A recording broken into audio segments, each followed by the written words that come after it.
Il est 13 h, vous êtes sur la chaîne qui rassemble. Bonjour et bienvenue.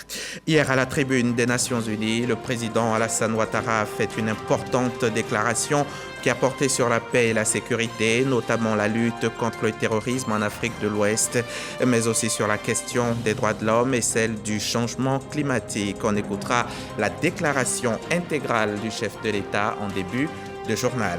En marge de cette 77e Assemblée annuelle des Nations Unies à New York, l'Organisation des Premières Dames d'Afrique pour le Développement a convié ses membres au centre de la Fondation Forge pour la justice sociale.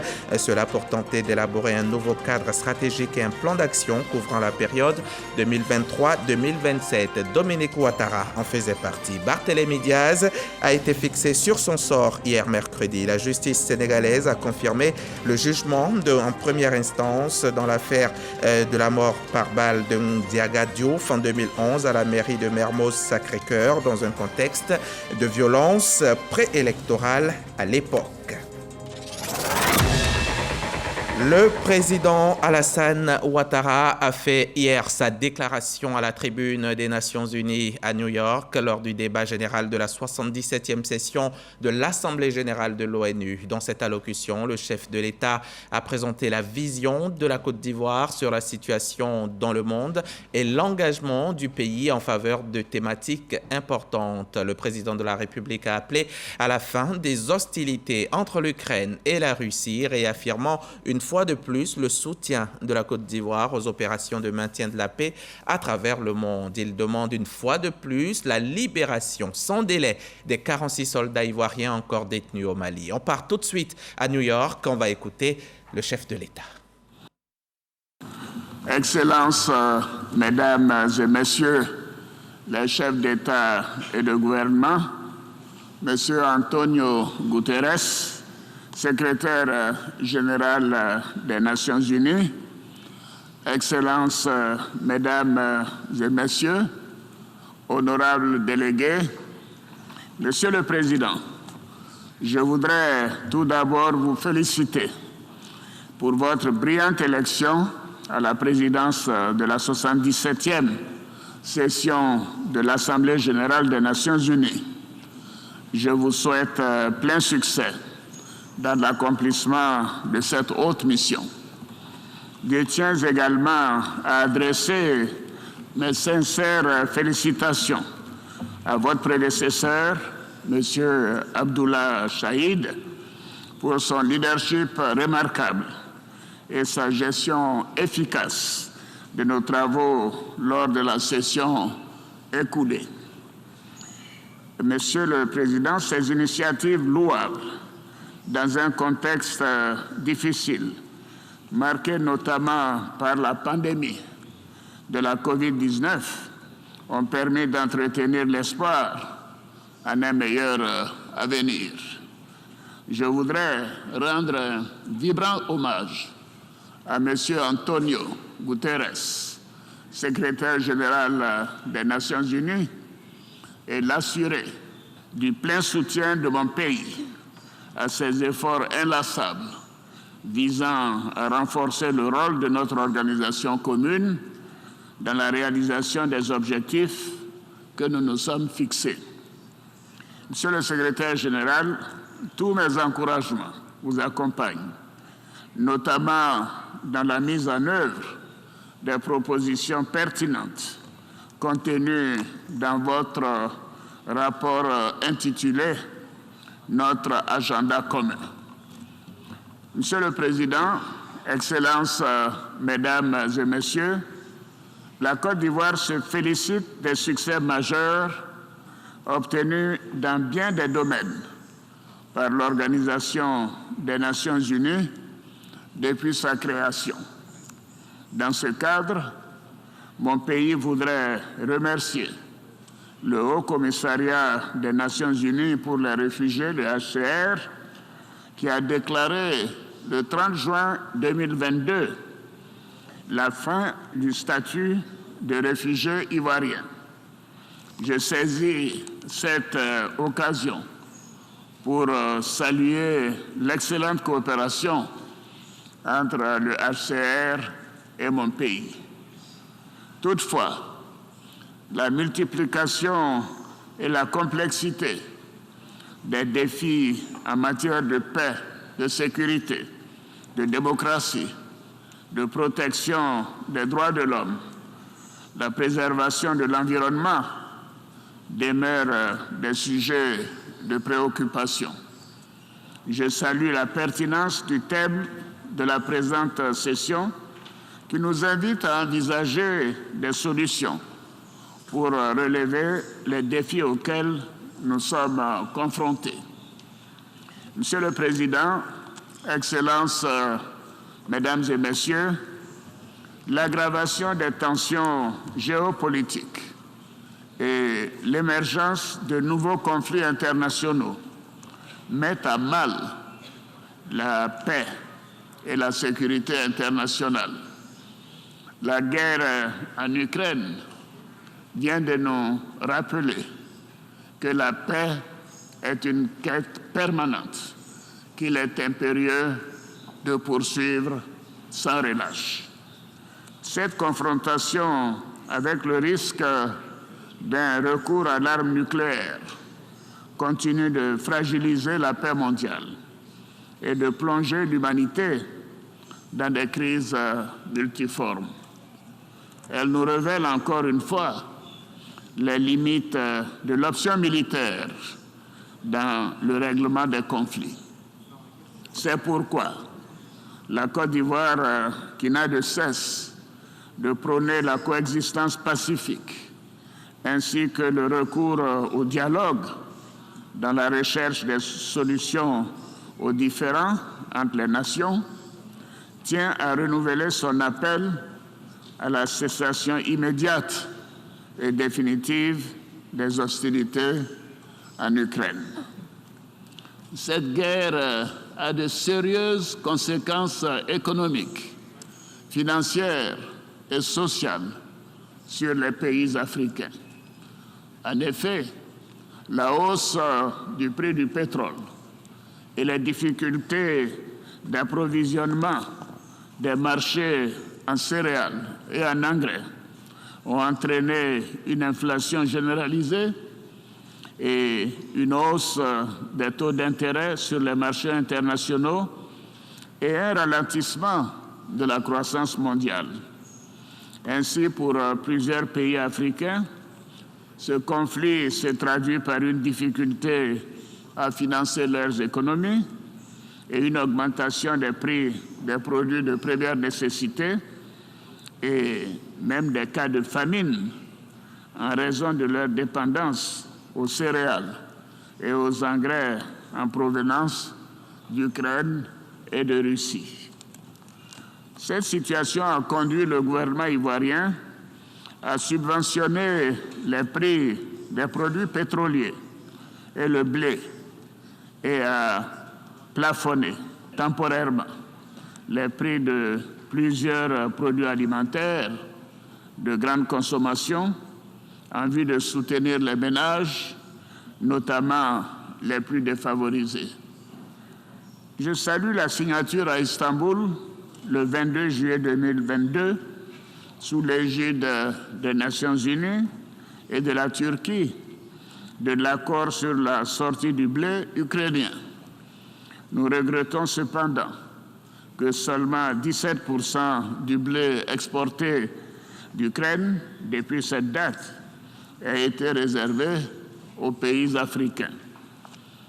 Face à ce constat, la Côte d'Ivoire demande à nouveau que la priorité soit accordée à l'Afrique dans l'application de l'accord d'Istanbul.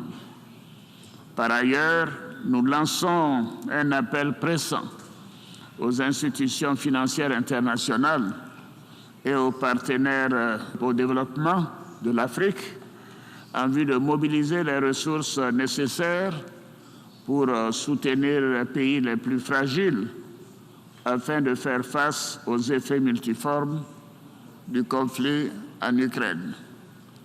Monsieur le Président, Excellences, Mesdames et Messieurs, les opérations de maintien de la paix des Nations Unies représentent la manifestation tangible de notre action collective au service de la paix dans les pays victimes de conflits.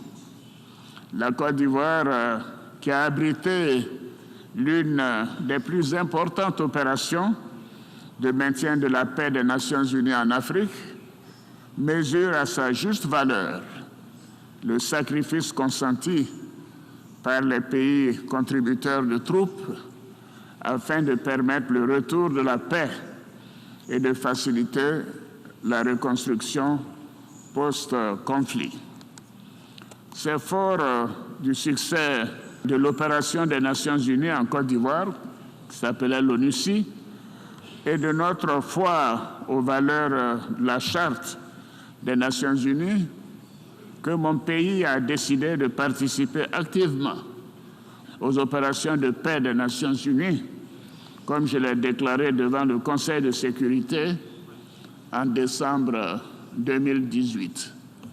Je me réjouis à cet égard de la participation de la Côte d'Ivoire à la mission multidimensionnelle intégrée des Nations Unies pour la stabilisation au Mali, la MINUSMA, et à la mission des Nations Unies en République centrafricaine, la MINURCA. Et je salue le professionnalisme des contingents ivoiriens déployés dans ces opérations. Je m'incline devant la mémoire des soldats ivoiriens morts pour servir la cause de la paix dans le pays frère du Mali, qui a résolument besoin de l'engagement de tous à ses côtés dans sa lutte contre les groupes terroristes armés. Malheureusement, dans ce contexte de lutte contre le terrorisme, 46 soldats ivoiriens déployés en qualité de 8e détachement de l'élément de soutien national, NSE, au sein de la MINUSMA au Mali, ils sont injustement détenus depuis le 10 juillet 2022. J'appelle à nouveau à leur libération sans délai. Mon pays encourage les autorités maliennes à concentrer leurs efforts sur la lutte contre le terrorisme et à mettre en œuvre de façon résolue les différentes étapes du chronogramme de la transition, ainsi que les réformes politiques et institutionnelles en vue des élections présidentielles prévues en février 2024 pour le bien-être du peuple malien. Monsieur le Président, Excellences, Mesdames et Messieurs, le terrorisme continue de représenter une menace majeure contre la paix et la sécurité internationale et un immense défi qu'aucun pays n'est parvenu à résoudre et à relever seul. C'est pourquoi nous devons renforcer nos instruments collectifs de lutte contre ce fléau et faire preuve de solidarité et de détermination. À cet égard, mon pays salue l'action déterminante de la France et de ses partenaires européens au Sahel et réitère son appel en faveur d'une plus grande implication des autres grandes puissances dans la lutte contre le terrorisme au Sahel et dans le golfe de Guinée, en soutien aux armées nationales, à la communauté économique des États de l'Afrique de l'Ouest, la CEDEAO, et bien évidemment à l'initiative d'Accra. Afin de contribuer à cet effort collectif, la Côte d'Ivoire met à la disposition des pays africains l'Académie internationale de lutte contre le terrorisme, structure basée dans la ville balnéaire de Jacquesville, qui forme à tous les métiers, civils et militaires, de la lutte contre le terrorisme. Monsieur le Président, Excellences, Mesdames et Messieurs, notre session se tient au moment où la crise énergétique consécutive à la guerre en Ukraine tend à compromettre les progrès et les avancées observées en matière de réduction d'émissions de gaz à effet de serre, notamment à travers un retour dans certains pays industrialisés à l'utilisation du charbon. Le temps, hélas, nous est désormais compté et nous devons agir vite et mettre en œuvre l'ensemble des engagements contenus dans l'accord de Paris afin de réaliser l'objectif de maintenir le réchauffement de la planète en dessous du seuil de 1,5 degré Celsius. Pour atteindre cet objectif, les pays développés doivent drastiquement réduire leurs émissions de gaz à effet de serre et honorer leur engagement de mobiliser 100 milliards de dollars par an en faveur des pays en développement. La COP27, qui se tiendra en Égypte, offrira, j'en suis convaincu, une nouvelle occasion de renouveler l'engagement politique de toutes les parties prenantes à contribuer au financement de la lutte contre le réchauffement climatique. Je voudrais indiquer à nouveau que mon pays respectera ses engagements au titre de l'accord de Paris sur le climat et entend œuvrer à la protection de son patrimoine forestier et de sa riche biodiversité. C'est tout le sens de l'initiative d'Abidjan, Abidjan Legacy Programme, lancée à l'occasion de la 15e conférence des parties de la Convention des Nations Unies pour la lutte contre la désertification, la COP15, que la Côte d'Ivoire a eu l'honneur d'abriter du 9 au 20 mai 2022. Je me réjouis de la mobilisation exceptionnelle et du soutien financier des partenaires au développement en faveur de l'initiative d'Abidjan, qui a très rapidement recueilli les ressources nécessaires à sa mise en œuvre, soit plus de 2,5 milliards de dollars américains. Monsieur le Président, Excellences, Mesdames et Messieurs, aujourd'hui, plus que jamais, l'humanité a un moment charnière de son avenir. Les menaces auxquelles nos pays sont confrontés nous obligent à davantage de solidarité, de collaboration, de justice et d'équité, principes qui fondent le multilatéralisme auquel mon pays reste attaché. C'est dans cet esprit que la Côte d'Ivoire appelle à une réforme en profondeur du Conseil de sécurité des Nations Unies, au sein duquel l'Afrique trouverait sa juste place. Je vous remercie, Excellences, Mesdames et Messieurs, de votre aimable attention. Voilà, c'était donc l'allocution du président Alassane Ouattara, allocution prononcée hier 21 septembre à la tribune des Nations Unies lors du débat général de la 77e session de l'Assemblée générale de l'ONU. Un peu plus tard dans la journée, le président de la République s'est entretenu avec le secrétaire général des Nations Unies, Antonio Guterres. Leurs échanges ont porté sur le renforcement de la coopération entre la Côte d'Ivoire et l'ONU, ainsi que les questions liées à la sécurité en Afrique de l'Ouest. Le point complet est d'Awa Touré, l'une de nos envoyés spéciaux à New York. Le président de la République, Alassane Ouattara, juste après son allocution à la tribune des Nations Unies, a été reçu par le secrétaire général de l'organisation, Antonio Guterres. Le chef de l'État s'est félicité de la qualité des échanges avec le patron de l'ONU. Nous avons félicité le secrétaire général Antonio Guterres pour l'excellent travail qu'il fait les initiatives qu'il a prises pour essayer de soutenir les pays les plus fragiles et aussi appeler à la conscience du monde que l'Afrique a besoin du soutien de la communauté internationale. Nous avons également évoqué les questions relatives à la coopération bilatérale. Comme vous savez, nous n'avons plus de troupes de l'ONU. Nous avons pu, par une bonne coopération avec les Nations Unies, l'ONUCI a quitté la Côte d'Ivoire et la sécurité est totalement rétablie. Nous avons également parlé de la sous-région, notamment la détention de nos 46 soldats au Mali.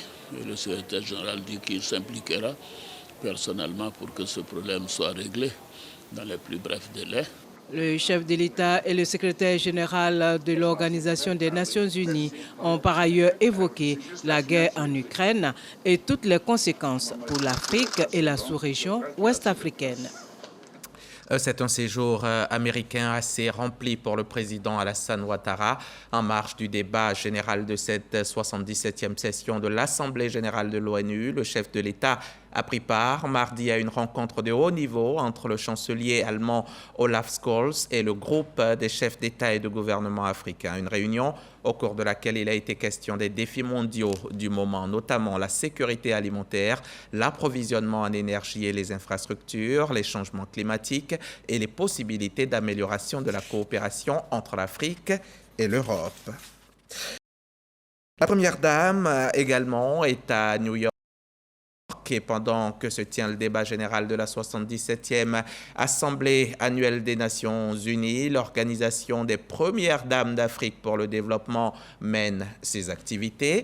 L'OPDAD a par exemple convié ses membres mardi à une rencontre pour élaborer un nouveau cadre stratégique et un plan d'action couvrant la période 2023-2027, cela pour répondre aux défis actuels et à venir. Le compte-rendu de Mahma Traoré. Elle s'était réunie en juin dernier pour élire la nouvelle présidente de l'OPDAD, Organisation des Premières Dames d'Afrique pour le développement, en la personne de Monica Gingos, Première Dame de Namibie. Cette fois à New York, où elles sont aux côtés de leurs conjoints participant à la 77e session de l'Assemblée générale des Nations Unies, elles se retrouvent pour élaborer un nouveau cadre stratégique de l'OPDAD, assorti d'un plan d'action couvrant la période 2023-2027. Au nombre de 14 à ce déjeuner de travail, les Premières Dames d'Afrique proposent chacune ce qui devrait constituer les priorités de leur organisation commune. Pour Dominique Ouattara, Première Dame de Côte d'Ivoire, la santé arrive en premier lieu. Car la santé est un préalable à tout développement et il nous revient de contribuer à l'amélioration de l'accès à la santé de nos populations. C'est à mon avis le point le plus important.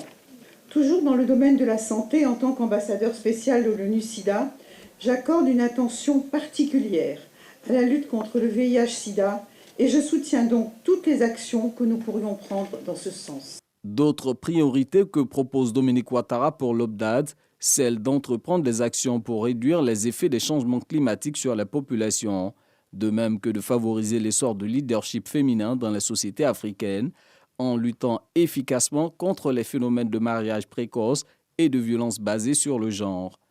Le problème des violences à l'encontre des femmes a également retenu notre attention et j'en suis heureuse, car les violences ont pris plus d'ampleur avec le confinement dû au Covid-19 et cela est bien regrettable. Enfin, le dernier point, à savoir la lutte contre le travail des enfants, est un combat auquel j'accorde une place prépondérante et je suis heureuse que ce fléau puisse figurer parmi les domaines d'intérêt à considérer. Depuis 2012, je mène des actions concrètes pour lutter contre l'exploitation, la traite et le travail des enfants et je m'emploie à éliminer ce fléau de notre pays, ce qui n'est pas une chose facile. Pour la mise en œuvre de son plan d'action, l'OPDAD devra mobiliser des moyens. La Première Dame de Côte d'Ivoire suggère à cet effet de solliciter la contribution de sponsors et de partenaires. Pour sa part, elle a annoncé une contribution supplémentaire de $10 000 à sa cotisation de membre de l'OPDAD. Et voilà ce qu'on peut dire à l'heure qu'il est sur cette 77e Assemblée générale des Nations Unies. Mais tout à l'heure, à 16h, vous pourrez suivre l'émission. Ça fait l'actualité qui va parler un petit peu des enjeux, les enjeux donc de cette 77e Assemblée générale des Nations Unies. L'émission sera présentée par Fatim Djedje. On rentre à Abidjan, direction la primature. Le chef du gouvernement y a lancé hier le e-fournisseur. Cette plateforme qui vient abréger le calvaire habituel des prestataires et fournisseurs de l'État. Grâce à e-fournisseur, ils pourront désormais suivre leurs factures et cela en temps réel. Cette trouvaille est le résultat des réflexions du groupe de travail État, secteur privé sur les délais de paiement. Les précisions d'Alexis Ouedraogo. Réaliser des économies d'échelle car l'information est disponible sans se déplacer. Voici la plateforme qui va améliorer le circuit de paiement des créances des entreprises prestataires et fournisseurs de l'État. e-fournisseur.gouv.ci est un outil supplémentaire dédié à la modernisation de l'administration, à la transparence et au suivi de toutes les étapes du processus de commande jusqu'au paiement. Permettre au fournisseur d'avoir une idée précise de la situation de son dossier, de l'engagement budgétaire à la prise en charge du mandat de paiement, apparaissait comme un moyen approprié de faire progresser significativement notre administration, mais aussi de lutter efficacement contre la constitution des passifs, pour laquelle une campagne d'information a été lancée récemment. Le portail permettra d'éviter les erreurs sur les bons de commande, mais aussi d'avoir accès aux informations sans se déplacer, permettant du coup de réaliser d'importantes économies d'échelle. La réduction des délais de paiement des factures des prestataires de l'État constitue l'un des enjeux essentiels de la mise en place de l'applicatif e-fournisseur. Dans ce cadre, les travaux techniques réalisés relatifs à l'interopérabilité des plateformes des administrations concernées ont pris en compte les nouveaux délais de paiement des factures proposés par le groupe de travail sur le sujet et adoptés par le Conseil des ministres du 8 décembre 2021. Il s'agit plus spécifiquement, en ce qui concerne le Trésor public, de 30 jours pour les factures de moins de 30 millions de francs CFA, soit 97% des factures, de 60 jours pour les factures dont les montants sont compris entre 30 et 100 millions de francs CFA, soit 2% des factures, et de 90 jours pour les factures supérieures à 100 millions de francs CFA.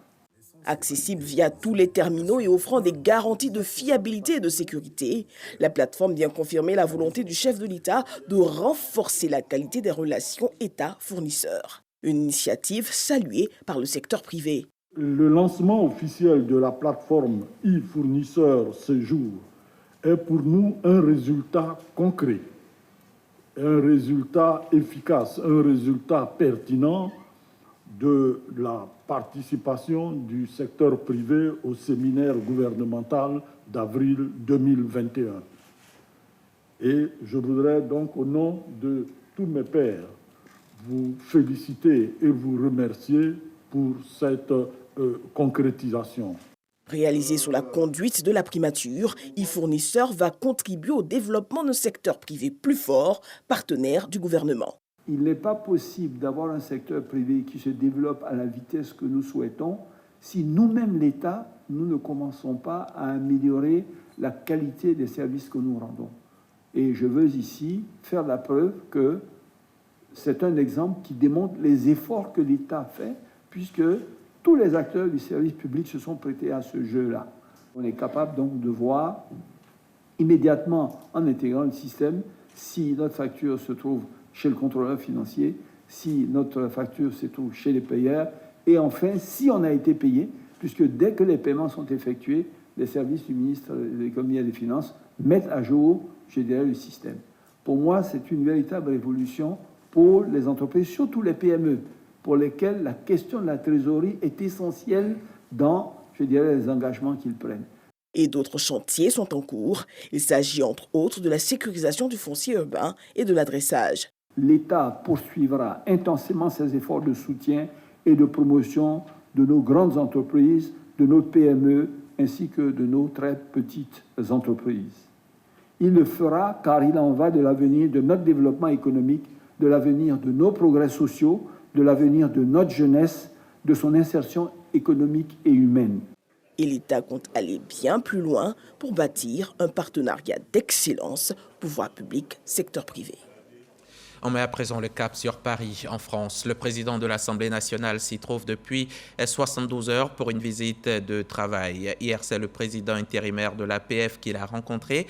Leurs échanges ont entre autres porté sur le renforcement de la coopération entre la Côte d'Ivoire et l'Assemblée parlementaire de la francophonie et le rôle que l'instance peut jouer dans la résolution des crises au Mali, au Burkina Faso et en Guinée. Témoignage, Herman Guivet, notre envoyé spécial à Paris. Siège de l'Assemblée parlementaire de la francophonie à Paris. Le président de l'Assemblée nationale de Côte d'Ivoire, Adama Bictogo, à la tête de la délégation qui l'accompagne, visite les locaux de l'institution. Il a un mot d'encouragement pour chacun des agents qui s'y trouvent. Une visite express qui fait place à un entretien avec le secrétaire général parlementaire par intérim de l'Assemblée parlementaire de la francophonie, Bruno Fuchs. Après avoir rappelé les liens historiques qui lient la Côte d'Ivoire à la France et l'excellence des relations de coopération qui existent entre les deux pays, le président de l'Assemblée nationale de Côte d'Ivoire, Adama Bictogo, a fait un bref exposé de sa vision concernant un certain nombre de contingences existentielles qu'il convient pour l'institution de prendre en compte dans son évolution. Côte d'Ivoire était un acteur fort, un acteur engagé, un acteur qui pèse dans l'APF. Et la formation de cette délégation en est la preuve. Dans ce XXIe siècle, quels sont les leviers de l'attractivité de cet espace francophone? Il faut donc que l'on mette en place un certain nombre de textes de loi, de mesures, d'ambitions qui vont faire en sorte qu'aujourd'hui, un jeune à Bamako, un jeune à Abidjan, un jeune au Cambodge se disent c'est l'espace francophone qui me plaît parce qu'il y a tel ou tel critère. Nous avons ensemble redéfini les priorités de l'APF. Et le secrétaire général a bien voulu donc nous faire le point du nouveau cadrage qu'ils sont en train d'élaborer. Ça a été l'occasion pour moi aussi de découvrir donc le siège de l'APF.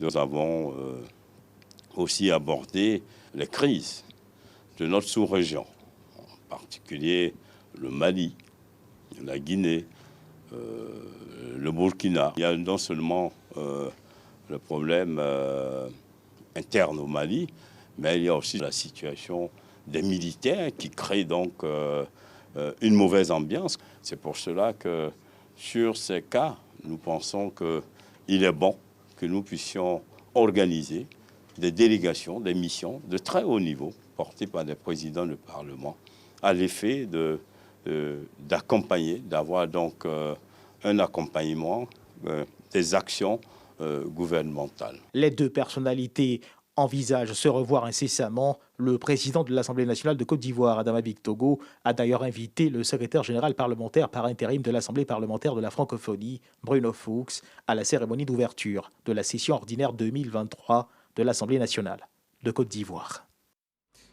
Au Sénégal, Barthélémy Dias a été fixé sur son sort hier mercredi. La justice a confirmé le jugement en première instance dans l'affaire de la mort par balle de Ndiaga Diouf en 2011 à la mairie de Mermoz Sacré-Cœur dans un contexte de violence préélectorale à l'époque. Barthélémy Dias, aujourd'hui maire de Dakar et député d'opposition, avait été condamné dans cette affaire en 2017 à 2 ans de prison, dont 6 mois ferme pour coup mortel, une peine déjà purgée. Barthélémy Dias s'est toujours défendu en dénonçant l'attaque de sa mairie de la commune de Mermoz Sacré-Cœur par des hommes de main du Parti démocratique sénégalais en 2011. On s'arrête là pour aujourd'hui. À demain, 13h.